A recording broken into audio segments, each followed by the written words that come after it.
Hey everybody, my name is Leo, and I finally got my hands on the Steam controller. And to get a good handle of how it feels, I've been testing it on different games.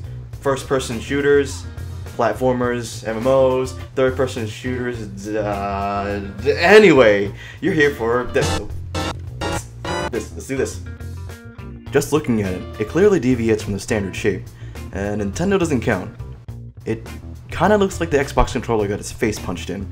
In case you can't see what I'm talking about, the face is concave and doesn't conform to the hand like the Xbox controller does. It feels incredibly awkward at first, and I honestly can't think of a reason why it was designed this way. But the awkward grip feeling goes away early on. The batteries are also placed on each of the grips instead of right in the center of the controller, so it isn't weighted evenly. The thing about this is that most of the weight is placed in your hand rather than the space between them, so it sort of feels lighter when both hands are on the controller. Now, it's got the basic layout as a standard, with the exception of the back bumper buttons. The buttons are a little awkward to reach considering how we're so used to traveling up, instead of in, to reach them, but a lot more power lies in this layout than just what it shows on the surface. Introducing the controller configurations. For first-time users, there are built-in presets you can readily try out and luckily will work for most games. If those don't work for you, there are community templates that other users have made public to use for the game you're playing. Though, these are more complicated than the built-in templates. They never truly work for me personally, but they always give me a pretty good baseline for what I needed. I just always had to adjust it just a tad. But that brings me to the biggest feature that separates the Steam controller from all other controllers. Personalizing the configurations yourself. Not only can you remap buttons to different keys on the keyboard, you can control what you do on the controller that does it. Swiping the trackpads, merely tapping a part of it, double tapping it, pulling the trigger all the way, or just slightly. And if you don't like what you chose, the configurations can be switched out on the fly. It sounds like a lot of things to remember just to play a game, but just like how you know exactly where the B button is from memory, you'll understand your own configuration in no time. After fumbling a little bit in game. Move out of the way so I can try picking stuff up. I'm gonna wait. That's wrong. Wait, where are all the guns? Got it, yes. You don't get any. The controller doesn't lend anything special to the Big Picture mode, as Big Picture mode was originally released to the public to use with other game controllers. The one thing it does have, though, is the new typing interface that fully utilizes the two trackpads on the controller.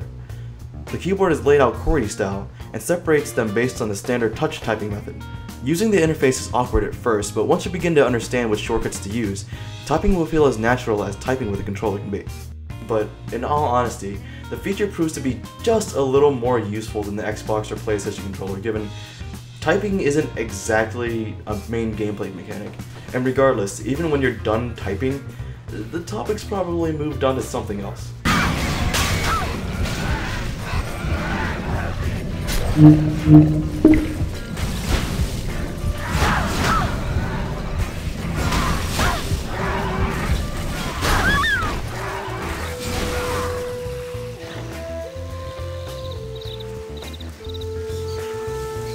Given the many different configurations you can go through and adjust for each game and situation, the Steam controller controls beautifully in-game after giving it enough time and tweaking.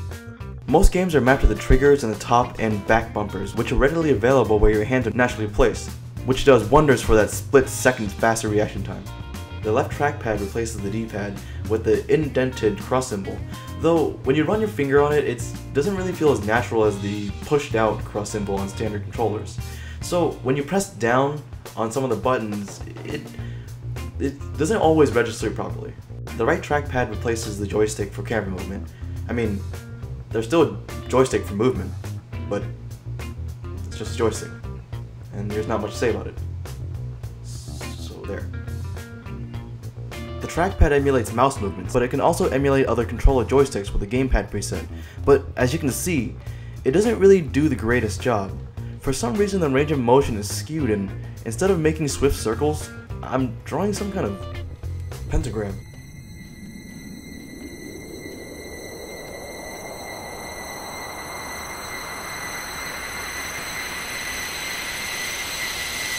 Playing fast-paced shooters like TF2 really put me at a large disadvantage. While these players were on their computers with their precise mouse movements, I'm swiping left and right past everyone's heads and bodies. If I lower the sensitivity, I will only be moving at a sluggish aim rate of a joystick, and if I raise it higher, I'd be zipping past all of my targets.